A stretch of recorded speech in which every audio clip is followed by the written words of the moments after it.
Saudações a todos, queridos amigos. Estamos aqui para mais um encontro, hoje de uma forma especial. Nós estamos inaugurando hoje uma nova modalidade de trabalho aqui, que não elimina a anterior. Nós continuamos com o curso Filosofia Cai na Vida, seguindo aquela linha que a gente tem trabalhado, né? A linha do tempo, trabalhando as grandes correntes da filosofia. Estamos lá no módulo correspondente à antiga e vamos continuar. Mas estamos inaugurando essa nova modalidade hoje, que é um encontro com um tempo menor, que vai dar conta dos conceitos de filósofos. Vários alunos e amigos têm me perguntado quando eu ia falar nos atores mais modernos e contemporâneos. Uma certa ansiedade, e que eu compreendo. Mas como eu estava seguindo essa linha do tempo, histórica, ficava difícil eu pular, de repente, para um autor. O que eu tenho feito, vocês devem estar percebendo, é que sempre que eu posso, eu sinalizo o que autores contemporâneos buscaram e em que se apoiaram a partir dos antigos que a gente está falando nesse momento. Mas, para atender aos pedidos, o que eu pensei? Inaugurar uma vez por mês, geralmente no final do mês, esse nosso bate-papo aqui informal sobre um filósofo e um conceito. E eu vou chamar esse momento de o filósofo em sua vida. Por que eu pensei nesse tema? Porque a ideia é trabalhar com vocês alguns conceitos que mudaram, por exemplo, a vida das pessoas e até, de certa forma, a história do pensamento. Então é isso que eu queria trabalhar com vocês. Por isso que eu chamo de o filósofo em sua vida. É basicamente trabalhar um conceito importante de algum autor. Vou priorizar os modernos e especialmente os contemporâneos. Então a gente começa hoje por um autor que marcou muito a minha formação como professor de filosofia, que é um autor chamado Baruch Spinoza, que viveu de 1632 a 1677. Um marco no pensamento filosófico. Vocês, por exemplo, não entendem Nietzsche, não entendem, por exemplo, outros que vieram também apoiados em Nietzsche, que, de certa forma, indiretamente, depois acabam buscando as fontes de Spinoza, como Deleuze, Derrida, Foucault, e uma infinidade de pensadores, Merleau-Ponty. Vários pensadores se inspiraram nas propostas de Spinoza. Vocês estão verificando que é um filósofo do século XVII. No entanto, teve grande importância na história do pensamento. Então, eu vou trabalhar com vocês hoje um conceito dele. No próximo encontro, eu trabalho um outro, que aí eu fecho os dois conceitos que eu acho mais importantes, pelo menos para mim, mudaram a minha vida. Quem sabe ajude vocês a repensar alguma coisa, ou confirmar, ou até não concordar com esse conceito. Mas que pode mudar a visão da gente, pode. Então, falando brevemente da biografia dele, bem sintético, ele era de uma família de origem judaica, que viveu na Espanha, que foi obrigada a se tornar cristã nova. Judeus, para sobreviver e não sofrer sanções, tinham que se cristianizar. E depois, com a pressão na Espanha, mudaram-se para Portugal, onde viveram algum tempo. E eram chamados de marranos. Esses judeus marranos eram considerados suspeitos de ainda terem contato com uma prática religiosa judaica, então eram muito observados, viviam sob extrema tensão, vigiados e coisas do gênero, morando em bairros vigiados. Então eles foram para Amsterdã, e é lá que o Spinoza nasce. Ele nasce na Holanda, e o sobrenome dele é um sobrenome espanhol, também tem costume de ser um nome também de Portugal. A família dele foi para Amsterdã porque lá era um país bem mais liberal, não havia perseguições assim tão fortes, não havia praticamente perseguição. E mais tarde, o Spinoza vai ter uma formação, inclusive, para rabino. Só que ele, no meio do processo, como era um intelectual, um filósofo já, uma formação muito sólida e crítica, ele começa a entrar em conflito. Vocês vão ver esse conceito que eu vou trabalhar com vocês, mostra isso. Ele vai entrar em conflito com a comunidade judaica. E ele acaba sendo expulso da escola de rabinos e também da própria comunidade. Vive uma situação inclusive, de isolamento. As pessoas eram até proibidas de se dirigir ao Spinoza. a uma série de sanções que marcaram a vida dele. Então, ele acaba se isolando e vivendo um bom período da vida dele só escrevendo e trabalhando como polidor de lentes para aparelhos científicos como microscópio, lunetas e os aparelhos ópticos. Ele trabalhava então como polidor de lentes. Vocês veem pelo período que ele viveu que ele morreu novo, morreu com 45 anos, devido exatamente ao pó de vidro, aquele material tóxico com que ele trabalhava. O pensamento dele, então, é uma crítica radical a todas as formas de superstição ou dogmatismo, seja na religião, na política, na filosofia, e ele acabou sendo perseguido não só pela tradição rabínica, pela tradição judaica, como também pelos católicos e pelos protestantes.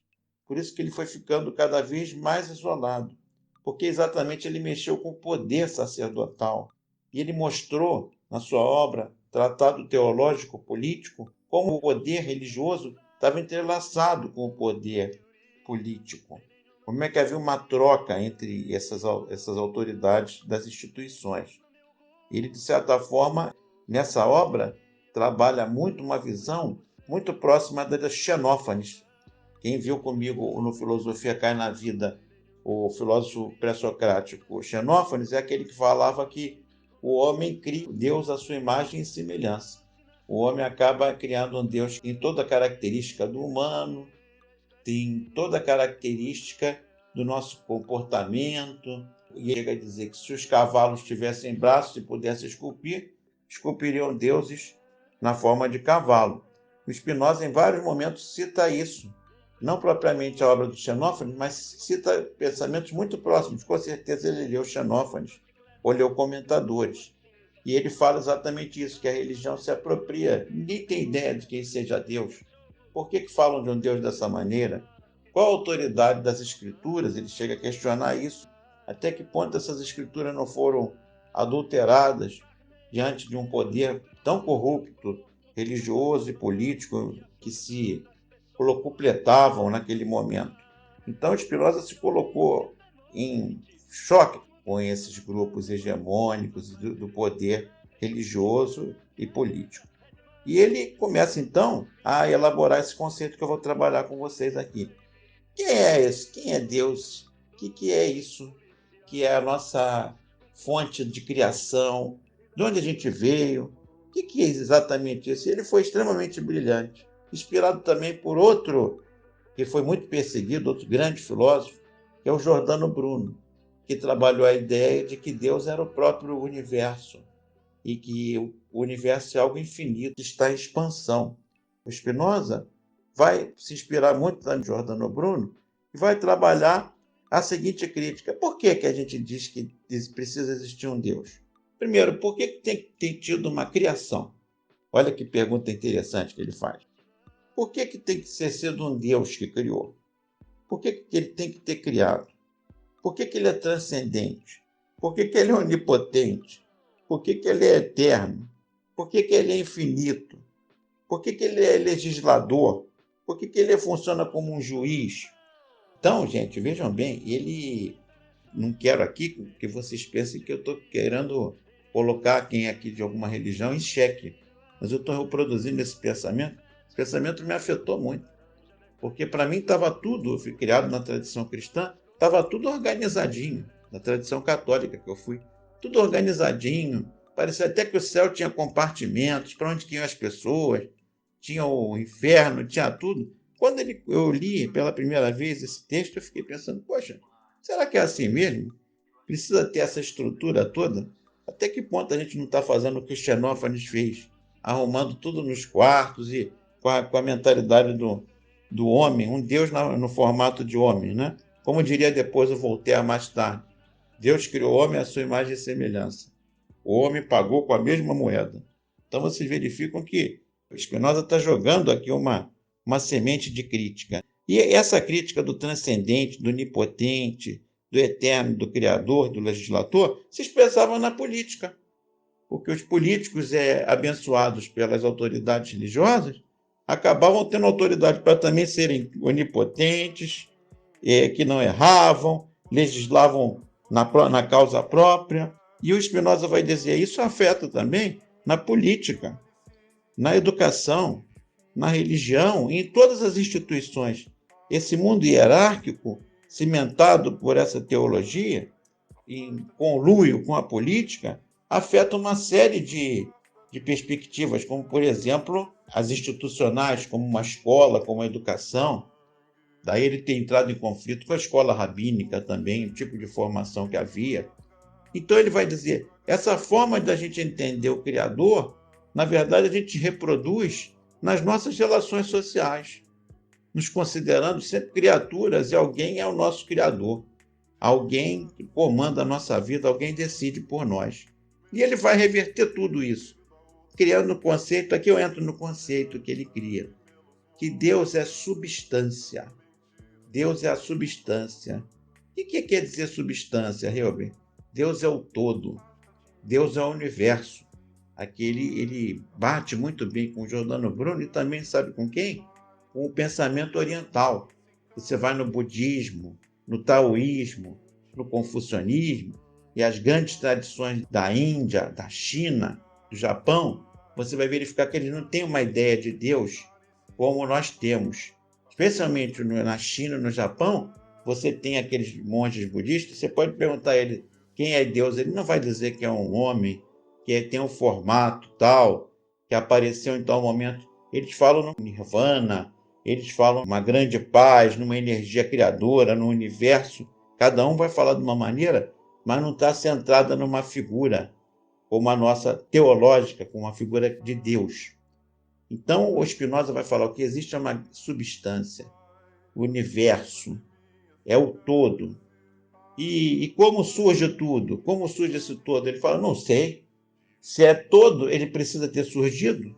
Por que a gente tem que saber a hora que nasceu alguma coisa? Aí o Spinoza vai colocar uma coisa interessante, que depois Bergson e outros vão tratar. Porque será que tudo é medido no nosso relógio?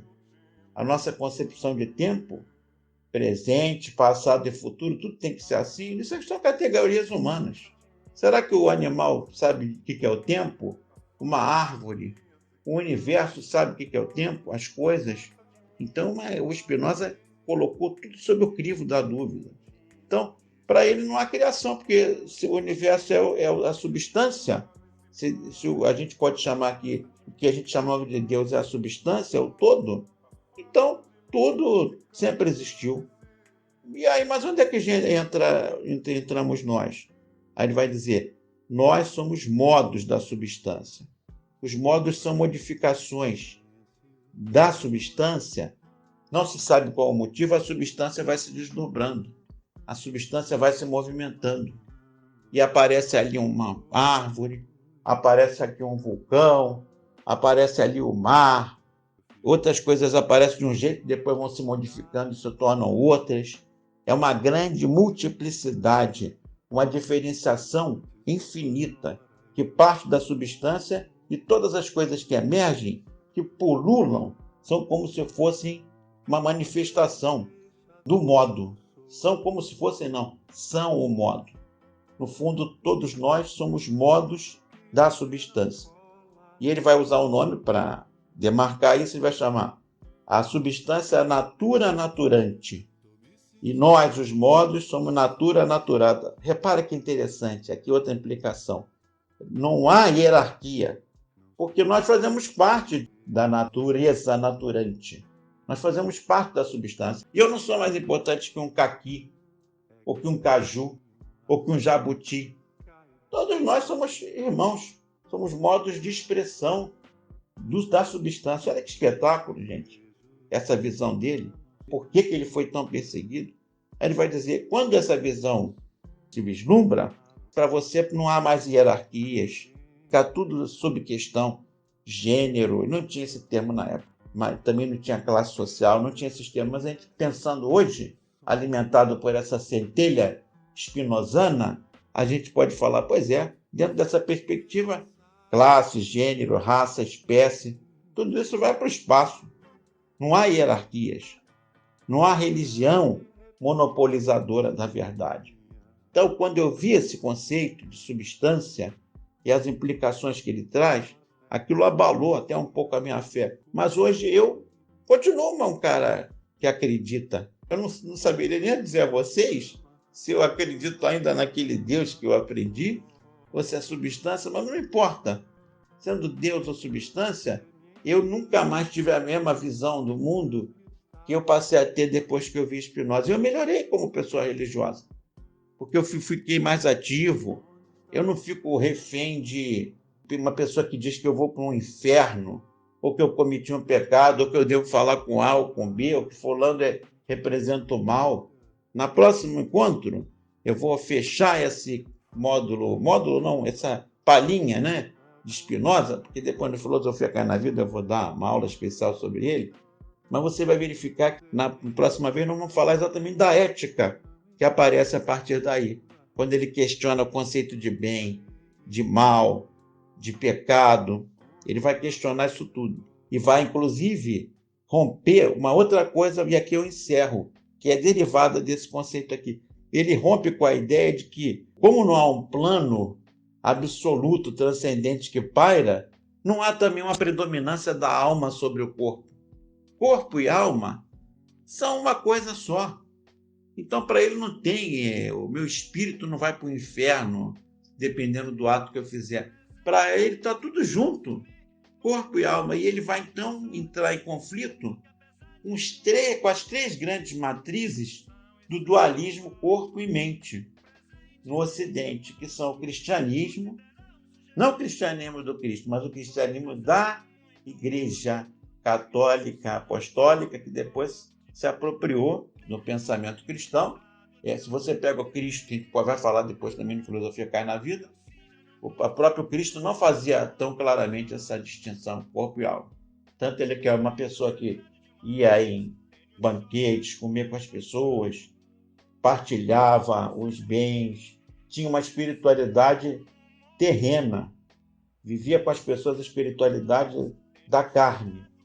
E depois passou a não discriminava ninguém, como depois autoridades do cristianismo, as suas várias tradições começaram a fazer essa discriminação.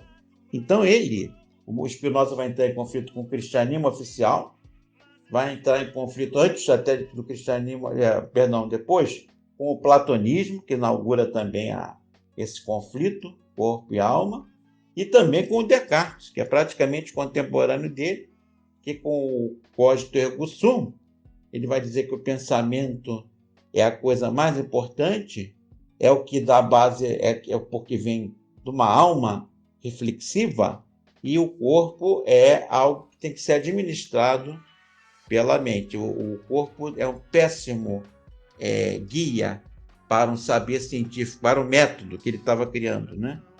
Método da sua filosofia, que depois vai ser uma base, você trabalhando junto com outros autores, como Francis Bacon e outros, você vai ter a base do método científico, que depois vai se desenvolver a partir daí.